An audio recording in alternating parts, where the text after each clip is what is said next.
அனைவருக்கும் வணக்கம். தெய்வீக பலன்கள் சேனல் சார்பாக தங்களை அன்புடன் வரவேற்கிறோம். இன்று நம் காணொளியில் காண விரும்புவது ஆவணி மாதம் வளர்பிறை பிரதோஷம் சிறப்பு வழிபாடு முறைகளை பற்றி இந்த காணொளியில் விரிவாக பார்க்கலாம். வாருங்கள் காணொளிக்கு செல்லலாம். மறக்காமல் ஒரு சப்ஸ்கிரைப் செய்யவும். பொதுவாக தேய்பிறை மற்றும் வளர்பிறை பிரதோஷம் விரதம் இருப்பவர்கள் அன்று முழுவதும் உண்ணாமல் விரதம் இருக்க வேண்டும். அதாவது உணவு ஏதும் எடுத்துக்கொள்ளாமல் பால் மற்றும் தண்ணீர், பழங்கள் போன்றவற்றை மட்டுமே எடுத்துக்கொள்ள வேண்டும். இந்த பிரதோஷத்தில் சிவபெருமானை தரிசனம் செய்துவிட்ட பிறகுதான் நீங்கள் இந்த விரதத்தை முடித்துவிட்டு உணவருந்த வேண்டும். மேலும் இந்த பிரதோஷ நாளில் நீங்கள் அதிகாலையில் எழுந்து குளித்து முடித்துவிட்டு சிவபுராணங்கள் மற்றும் சிவ மந்திரங்கள், சிவபதிகம் மற்றும் சிவ மந்திரங்கள் அதனை நீங்கள் சொல்லவும் கேட்கவும் செய்ய வேண்டும். மேலும் நீங்கள் பிரதோஷ காலமான மாலை பிரதோஷ நேரத்தில் கோவிலுக்கு சென்று நீங்கள் முடிக்கும் வரை இந்த உணவினை தவிர்த்தது கோடி புண்ணியமாகும். மேலும் இந்த பிரதோஷ விரதம் முடிப்பவர்கள் இந்த பிரதோஷ நாளன்று மாமிச உணவுகளை நீங்கள் கட்டாயம் தவிர்த்துவிட வேண்டும். மேலும் நாட்டில் உள்ள எல்லா சிவன் கோவில்களிலும் பிரதோஷத்தன்று இந்த பிரதோஷ பூஜைகள் செய்யப்படும். எனவே நீங்கள் நந்தி பெருமானுக்கு மற்றும் சிவனுடைய அபிஷேகத்திற்கும் தேவையான பூஜை பொருட்களை வாங்கி கொடுத்து அந்த ஆலயத்தில் கொடுத்து அந்த சிவபெருமானின் பரிபூரண அருளை பெறலாம். இந்த பிரதோஷ காலத்தில் நீங்கள், அதாவது 4 மணிக்கு மேல் நீங்கள் அந்த 7:30 மணி வரை இந்த பிரதோஷ நேரமாக பார்க்கப்படும் நேரத்தில் நீங்கள் கட்டாயம் சிவபெருமான் ஆலயத்திற்கு சென்று சிவபெருமானின் ஆலயத்தை 9 முறை சுற்றி வலம் வர வேண்டும்.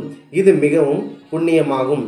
மேலும் இந்த பிரதோஷ காலத்தில் வில்வ இலை மற்றும் பசும்பால் ஆகியவற்றை கொண்டு பிரதோஷத்தன்று அந்த ஆதி சிவனை வணங்கினால் எல்லா விதமான செல்வங்களும் சேர்ந்து நமக்கு ஏதேனும் கஷ்டம் இருந்தால் அதுவும் நீங்கும் என்பது ஐதீகம்.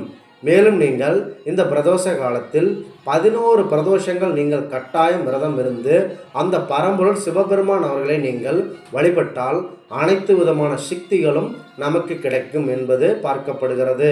ஒரு மனிதன் 7 ஜென்மங்கள் எடுக்கிறான். அந்த 7 ஜென்மத்திலும் பாவங்களை அதிகமாக சம்பாதிக்கிறான். அதனால் நீங்கள் இந்த பிரதோஷ நாளன்று தொடர்ந்து சிவபெருமானை வணங்கி வந்தால் அந்த 7 ஜென்மத்திலும் செய்த பாவங்களை நீக்கி மேலும் அவருடைய தோஷங்களையும் நீக்கி சிவபெருமான் அவர்கள் நமக்கு அருள் புரிவார்கள். ஒரு ஆண்டில் எந்த பிரதோஷ நாளில் இந்த பிரதோஷம் வருகிறதோ அந்த நாளுக்குரிய அந்த மனிதனின் கிரகத்தில் கெடுக்கக்கூடிய பலன்கள் குறையும் என்பது பெருநம்பிக்கையாக பார்க்கப்படுகிறது. இந்த பிரதோஷ நாட்களில் நீங்கள் சிவபெருமானை வழிபடலாம் மற்றும் மனபலம், தன்னம்பிக்கை, தைரியம் ஆகியவற்றை எல்லா விதமும் அதிகரித்து அனைத்து விதமான துன்பங்களை கெடுக்கும் அந்த இடர்களை எதிர்த்து பேராற்றல் கொண்ட சக்தி கிடைக்கும். நீங்கள் அனைத்து விதமான செல்வங்களையும் பெறலாம். இந்த பிரதோஷ நாட்களில் நீங்கள் சிவபெருமானை அனுசிப்பதன் மூலம் இந்த பிரதோஷ நாட்களில் அமிர்தம் வேண்டி திருப்பார்கடலை கடைந்த போது அந்த மாபெரும் ஆழகால விஷம் தோன்றியது. அதனை சிவபெருமான் அவர்கள் உண்டு அந்த அகிலத்தில் இருக்கும் உயிர்களையும் பிரச்சனைகளையும் தீர்த்து அவர்களை காப்பாற்றினார். இந்த விஷத்தை உட்கொள்ளாமல் தொண்டைக்குழியிலேயே நிறுத்தினார். இதனால் இவர் நீலகண்டர் என்றும் ஆழகண்டர் என்றும் அழைக்கப்படுகிறார். சிவபெருமான் அவர்கள் இந்த ஆழகால விஷத்தை உண்டதால் மாபெரும் உஷ்ணம் அடைந்தார். இதனால் நந்தியின் மூச்சுக்காற்று பற்று சிவபெருமானின் அந்த உஷ்ணம் குறைந்தது.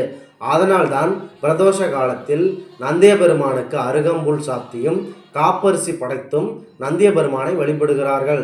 இந்த பிரதோஷ காலத்தில் நந்தி பெருமானை தொடாமல் அவர் காதில் சிவபெருமானில் உள்ள அனைத்து சக்திகளையும் பெற்று உங்கள் குடும்பத்தில் உள்ள கோரிக்கைகளையும் உங்கள் கோரிக்கைகளையும் மனதார நந்திய பெருமான் அவர்களிடம் கூற வேண்டும். இதனால் இந்த பிரதோஷ காலத்தில் நந்தி பெருமான் காதில் போட்டு வைத்தால் அந்த சிவபெருமானிடமே கூறியதற்கு சமமாகும். இந்த ஆன்மீக தகவலை உங்களுக்கு பகிர்ந்தமைக்கு தெய்வீக பலன்கள் சேனல் சார்பாக நாங்கள் மிகுந்த பெருமை கொள்கிறோம். மீண்டும் ஒரு நல்லதொரு காணொளியில் உங்களை சந்திக்கிறோம். நன்றி, வணக்கம்.